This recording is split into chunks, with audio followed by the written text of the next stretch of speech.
have arrived to the Pool of Siloam. When I'm standing here, I'm standing on the original stones that King Herod built 2,000 years ago. King Herod, haven't we spoken about Hezekiah? Yes, so Hezekiah builds a tunnel, as we said, that diverts the water from the Gihon spring all the way to the bottom of the city of David. He wanted to protect the water because he knew that if the Assyrian army will have the water, they will be able to conquer the city.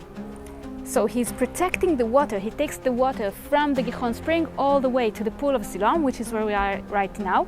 But the Pool of Siloam was renovated during the days of King Herod. So King Herod, when he as we know, because we saw many sites of King Herod, when you go to Caesarea, so you see the port that he built. When you go to Masada, you see the fort and the palace that he built over there. You can go to the Temple Mount, a huge complex that was built by King Herod. Everywhere you go, when you see stuff that King Herod built, it's always enormous. And here as well, when he comes to the Pool of Siloam, he renovates the pool. He builds the stairs that we see nowadays, except for the wooden steps over there that are modern. These are the original stones that were built by King Herod the Great himself. So from here, what did people do when they came to the Pool of Siloam?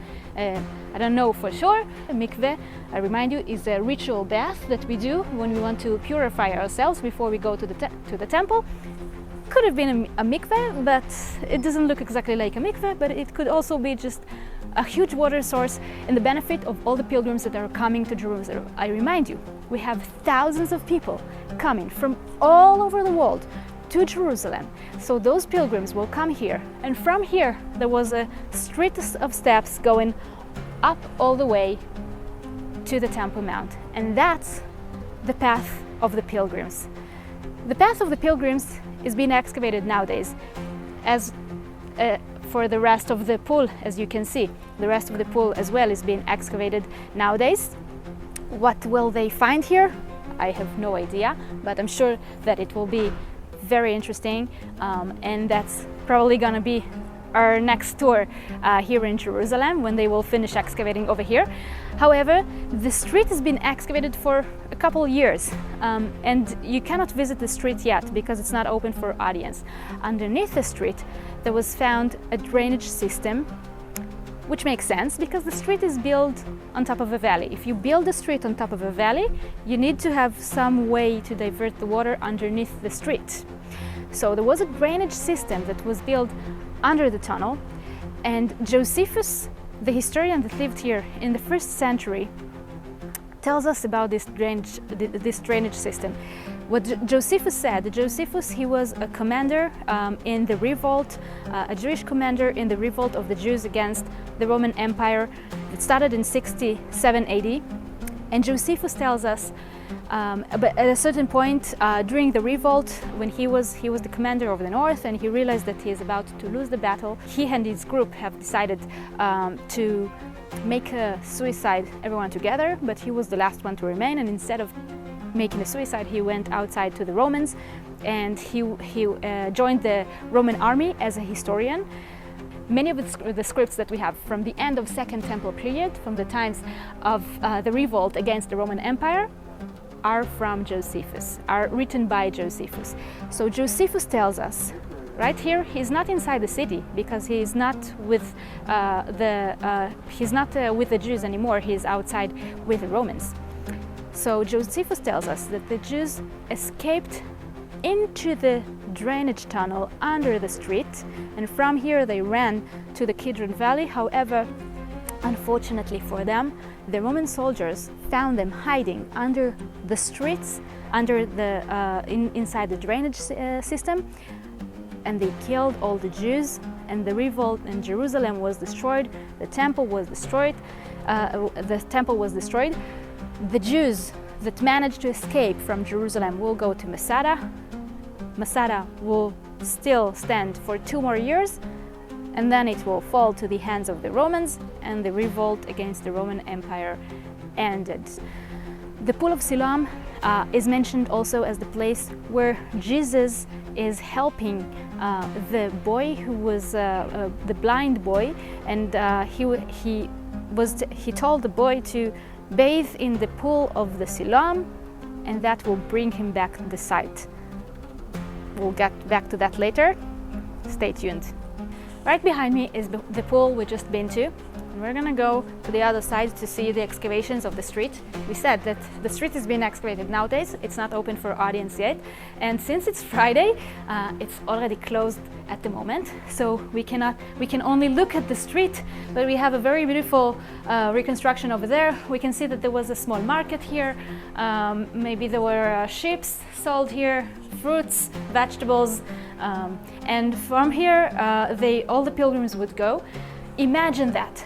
Imagine the thousands of people walking on that street all the way up to the Temple Mount.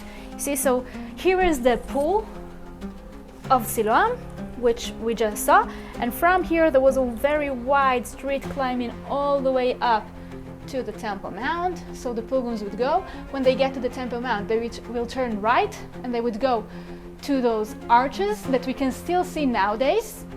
And from here they would go inside the temple itself. If you want to know more about the pilgrimage, and if you want to know more about those gates, look for my other tour at the Western Wall, where I talk more about those stairs and about those gates. We said that at this pool, the Pool of Siloam, Jesus has a miracle that he does. He's taking the blind person, and he tells them to bathe in the Pool of Siloam, and then the blind person was able to see again. There were actually two miracles that Jesus did in Jerusalem. The other one were in the other pool that is now inside the old city, the Pool of Bethesda. And in the other pool, in the second pool, he's helping the lame. Once again, the lame was bathing in the pool, and he cured the lame person. The blind and the lame.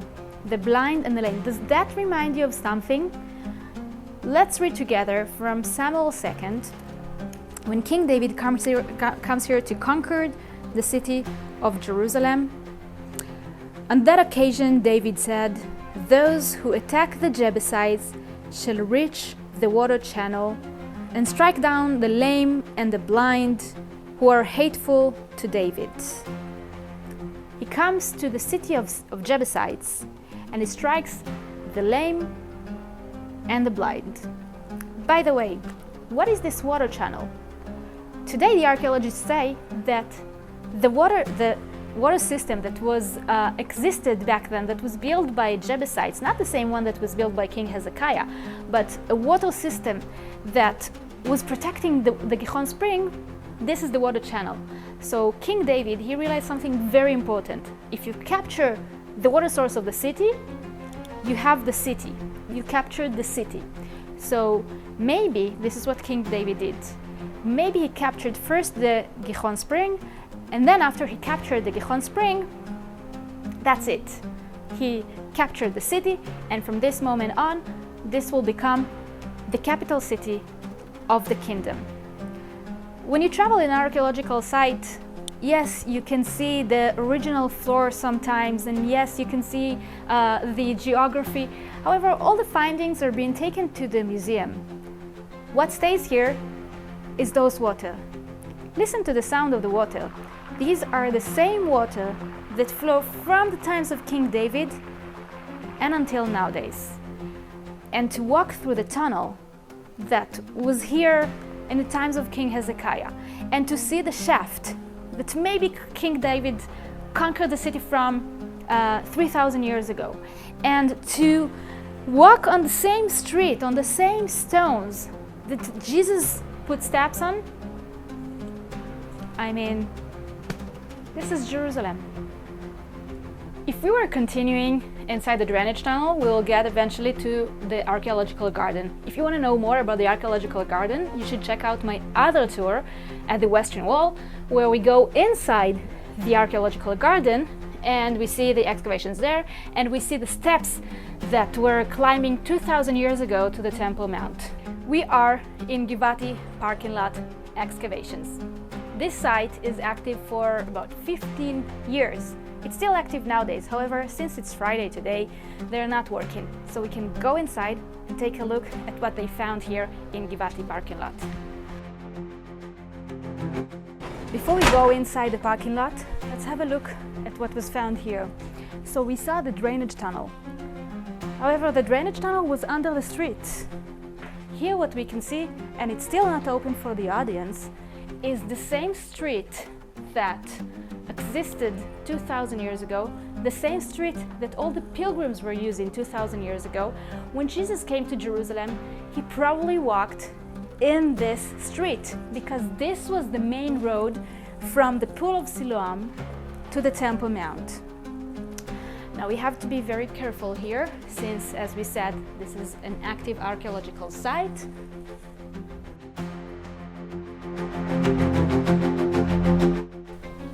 Now the modern street is on top of us right now. And on the sides we can see the original street from Second Temple period. And if we will continue all the way, we can connect once again to the drainage tunnel, but we don't want to go back there. So this was the street of the pilgrims from 2,000 years ago. And the cool thing about it is that nowadays it's still not open for audience. But when the excavations here will be done, you will have the option to go on the same street, to go on the footsteps of Jesus, to go on the same street that all the pilgrims were going to Jerusalem 2,000 years ago. We finish our tour right here in Givati parking lot excavation site. This site used to be actually a parking lot, so you could come here until 15 years ago with your car, to park your car here and then to go to the Western Wall, to City of David, to wherever you wanted to go. But when they started excavating here, they found many findings. We have here structure from First Temple period. We have here stuff from Second Temple period, from the times of the Maccabees. There was found an earring, and there was found a street and structures from Herod times. There was found a huge villa from the Roman period, from the 1st century AD. And we have Byzantine treasure, over 600 coins that were found here in this archaeological site. And this is actually what they keep doing here in Jerusalem. They keep excavating. This is an active archaeological site. They come here during the day, not today on Friday, but every other day of the week. The young excavators and the archaeologists will come here to excavate here and to reveal the Bible, to reveal how people lived here during the times of the Bible. And they will keep doing it, and they will keep exploring Jerusalem in thousands of years ago. I remind you one more time that if you like this video and if you like my other videos, you are more than welcome to subscribe to my channel. Please leave your comments down here. Let me know what was your favorite part of the tour, and I'll see you again on the next tour.